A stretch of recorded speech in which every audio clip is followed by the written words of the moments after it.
Already front line ಇದ್ದವರು ಎಲ್ಲ ಒಂದ್ ಕಡೆ ನಿಮ್ಮ ಆಯ್ಕೆಗಳು ತಪ್ಪಾದ್ದರಿಂದ ಆ ಟ್ರ್ಯಾಕ್ ತಪ್ಪಾಯ್ತು. ಈಗ ಯುದ್ಧಕಾಂಡ ಮೂಲಕ ಮತ್ತೆ ಫ್ರಂಟ್ ಲೈನ್ ಬರೋಕ್ಕೆ ಆ ಬಲವಾದ ನಂಬಿಕೆ ಇದೆ.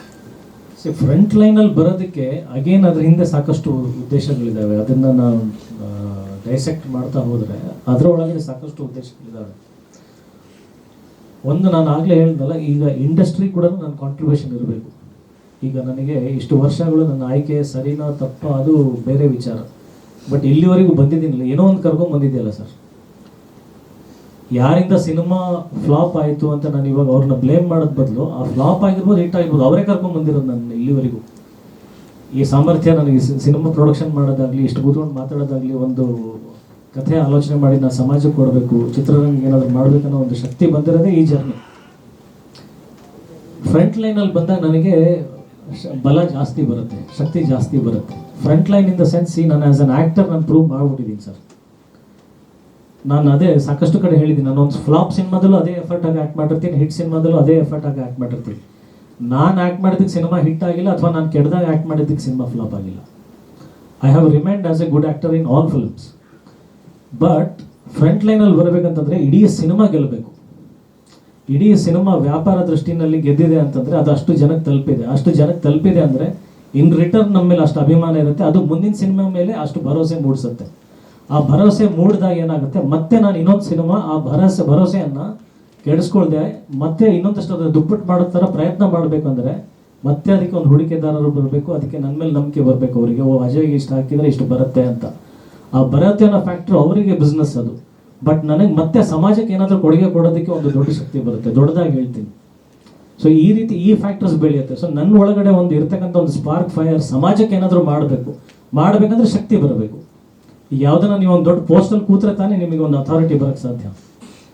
ನಾನು ಬರೀ ಒಂದು ಸುಮ್ಮನೆ ಆ್ಯಕ್ಟಿಂಗ್ ಮಾಡ್ಕೊಂಡಿರ್ತೀನಪ್ಪ, ನನಗೆ ಊಟ ತಿಂಡಿ ಸಾಕು, ನನ್ನ ಮನೆ ನೋಡ್ಕೊಂಡಿದ್ರೆ ಸಾಕು, ನನ್ನ ಕಡೆ 4 ಸೈಟ್ ಮಾಡ್ಕೊಂಡು ಮನೇಲಿ ಇರ್ತೀನಿ ಅಂತ ಇದ್ದರೆ ನನಗೆ ಪ್ರೊಡಕ್ಷನ್ ಮಾಡೋ ಅವಶ್ಯಕತೆ ಇದ್ದಿಲ್ಲ, ನನಗೆ ಹೋರಾಟ ಮಾಡೋ ಅವಶ್ಯಕತೆ ಇದ್ದಿಲ್ಲ.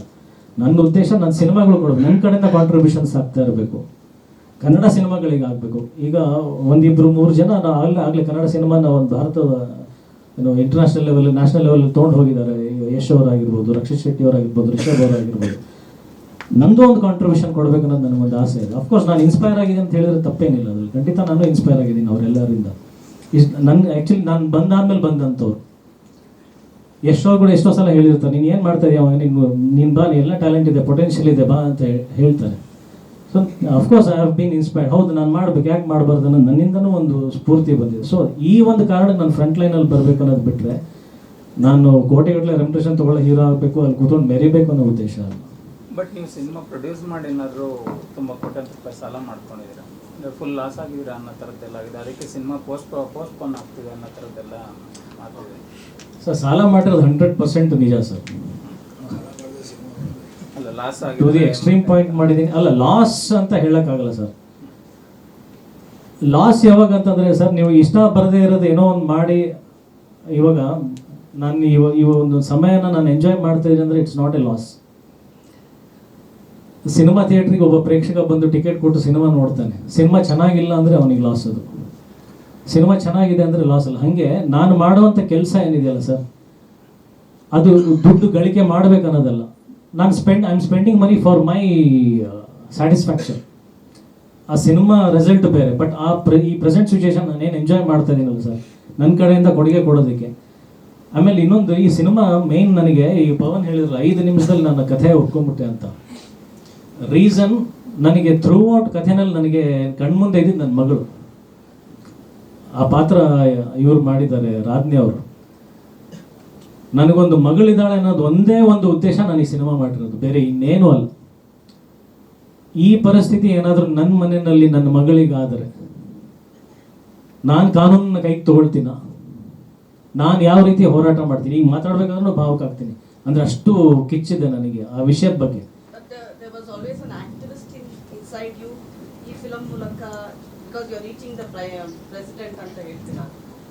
ಅಲ್ಲ, ಅದೇ ಮಗಳನ್ನ ವಿಚಾರ, ಕಥೆ ಸ್ಟಾರ್ಟ್ ಆದ ಆ ಕಥೆನಲ್ಲಿ ಯಾವಾಗ ಒಂದು ತಾಯಿ ಒಂದು ಮಗು ಅನ್ನೋ ವಿಚಾರ ಬಂತಲ್ಲ, ಅದು ಗೊತ್ತಿಲ್ಲದೆ ಐ ವಾಸ್ ಸೋ ಮೆಸ್ಮರೈಸ್ಡ್. ಅದರಲ್ಲಿ ಅಷ್ಟು ಇನ್ವಾಲ್ವ್ ಆಗಿದೆ ಅಂದರೆ ನಾನು ಪವನ್ ಒಂದು 100-200 ಸಲ ಕಥೆ ಹೇಳಿರ್ಬೋದು, ಯಾರ್ಯಾರಿಗೋ ಕರ್ಕೊಂಡು ಹೋಗಿ ಹೇಳಿಸಿರ್ಬೋದು, ಏನೇನೋ ಮಾಡಿರ್ಬೋದು.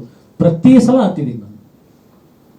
ಪ್ರತಿ ಸಲ ಹತ್ತಿದ್ದೀನಿ, ಪ್ರತಿ ಸಲ ಎಡಿಟಿಂಗ್ ಟೇಬಲ್ನಲ್ಲಿ ಹತ್ತಿದ್ದೀನಿ, ಪ್ರತಿ ಸಲ ಸಿನಿಮಾ ಶೋ ಆಗಿದಾಗಲೂ ಹತ್ತಿದ್ದೀನಿ ನಾನು. ಓನ್ಲಿ ಒಂದು ಫ್ಯಾಕ್ಟರ್ ನನಗೆ ಮಗಳಿರೋದು. ಒಂದು ಚಿಕ್ಕ ಮಗುವಿಗೆ, ಒಂದು ಹೆಣ್ಣಿಗೆ ಏನಾದರೂ ಒಂದು ಅತ್ಯಾಚಾರ ಆದರೆ ಏನಾಗ್ಬೋದು, ಆಮೇಲೆ ಅದಕ್ಕೆ ಸರಿಯಾದ ಟೈಮಲ್ಲಿ ನ್ಯಾಯ ಸಿಗದೆ ಇದ್ದಾಗ ನಾವು ಕಾನೂನಿಗೆ ತೊಗೊಂಡ್ರೆ ಮಾತ್ರ ನಾವು ಅಪರಾಧಿ. ಸೊಲ್ಯೂಷನ್ ಇವಾಗ ನಾವು ಬೈಕಲ್ಲಿ ಹೋಗ್ಬೇಕಾದ್ರೆ ಸರ್ಕಾರ ಹೇಳುತ್ತೆ ಹೆಲ್ಮೆಟ್ ಹಾಕೊಳ್ಳಿ ಅಂತ. ಅಷ್ಟು ಕಾಳಜಿ ಇದೆಯಲ್ಲ, ನಮ್ಮ ತಲೆ ಹೊಡೆದು ಹೋಗ್ಬಾರ್ದು, ಹೆಲ್ಮೆಟ್ ಹಾಕೊಳ್ಳಿ ಅಂತ. ಹೆಣ್ಮಕ್ಳಿಗೆ ರೇಪ್ ಆಗಬಾರ್ದು, ಚಿಕ್ಕ ಮಕ್ಕಳು ಕಿಡ್ನಾಪ್ ಆಗಬಾರ್ದು, ಚಿಕ್ಕ ಮಕ್ಕಳು ರೇಪ್ ಆಗಬಾರ್ದು ಅನ್ನೋದಕ್ಕೆ ಏನು ಮಾಡ್ತಾ ಇದ್ದೀರಾ? My question. ಆ ಕಾಳಜಿ ತೋರಿಸಿ, ಅದಕ್ಕೇನು ಲಾ ತರ್ತಾ ಇದ್ದೀರಾ? ಆದಮೇಲೆ ಜಸ್ಟಿಸ್ ಮಾಡೋದಕ್ಕೆ ನೀವು ಅದಕ್ಕೆ ಪಾಕ್ಸೋ ಆ್ಯಕ್ಟ್ ತರ್ತೀರಾ, ಅಥವಾ ಇನ್ನೊಂದು ರೇಪಿಗೆ ಇನ್ನೊಂದಷ್ಟು ಏನೋ ಪಾಯಿಂಟ್ಸ್ಗಳಿದ್ದಾವೆ, ಅದಕ್ಕೆ ಇಷ್ಟು ಪ್ರೂಫ್ ತೊಗೊಂಬನ್ನಿ, DNA ತೊಗೊಂಬನ್ನಿ, ಅದು ತೊಗೊಂಬನ್ನಿ, ಎಲ್ಲ ಲಾ ಪಾಯಿಂಟ್ಸ್ ಇದ್ದಾವೆ. ಆಗದೆ ಇರೋದಕ್ಕೆ ಏನು ಮಾಡ್ತಾ ಇದ್ದೀರಿ? ಅದಕ್ಕೆ ಯಾರು ಯುದ್ಧ ಸಾರಬೇಕು ಮೇಡಮ್? ಅಲ್ಲ, ಆಗದೆ ಇರೋದಕ್ಕೆ ಏನು ಮಾಡ್ಬೇಕು ಸರ್? ಒಬ್ಬ ಯೋಚನೆ ಮಾಡಬಾರ್ದು. ಒಂದು ಹೆಣ್ಣಿಗೆ ಕೆಟ್ಟ ದೃಷ್ಟಿನ ನೋಡೋದಾಗ್ಲಿ ಅಥವಾ ಅವಳನ್ನ ಮುಟ್ಟೋದಾಗ್ಲಿ ಆ ಆಲೋಚನೆನೇ ಮಾಡಬಾರ್ದು.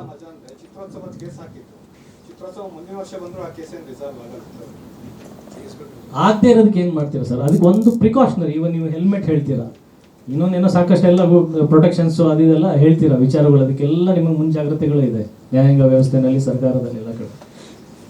ಹೆಣ್ಣಿನ ರಕ್ಷಣೆ, ಅವಾಗ ಗಾಂಧೀಜಿ ಯಾವುದೋ ಟೈಮಲ್ಲಿ ಹೇಳಿದ್ರು, ಯಾವಾಗ ರಾತ್ರಿ 12 ಗಂಟೆ ಒಂದು ಹೆಣ್ಮಗಳು ಯಾವುದು ಭಯ ಇಲ್ಲದೆ ಬೀದಿನಲ್ಲಿ ಒಂಟಿಯಾಗಿ ಓಡಾಡ್ತಾಳೋ ಅವತ್ತು ನಮ್ಮ ದೇಶ ಸ್ವಾತಂತ್ರ್ಯ ಸಿಕ್ಕಿದೆ ಅಂತ. ಸಿಕ್ಕಿದೆಯಾ ಸರ್? ಕೇಳಿ, ಸಿಕ್ಕಿದೆಯಾ ಸರ್?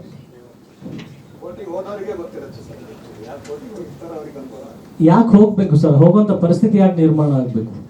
ಅದೇ ಯುದ್ಧ ಸರ್.